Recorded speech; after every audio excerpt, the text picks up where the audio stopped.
Bailon Ngayon.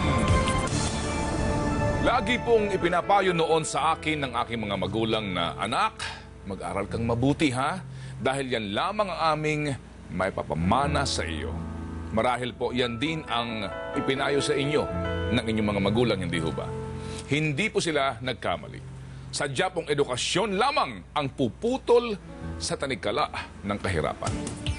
Tanggapin natin ang katotohanan na laging nagkukulang at magkukulang ang pamahalaan sa larangan ng edukasyon ng ating mga kabataan. Kaya, let's make the most out of it. Sa gitna ng mga pagkukulang na ito, nasa atin pa din po ang susi para wakasan ang tanikala ng kamangmangan at kahirapan. Bailon Ngayon! See you next week. Bailon Ngayon. Yan ang malupit. Bailon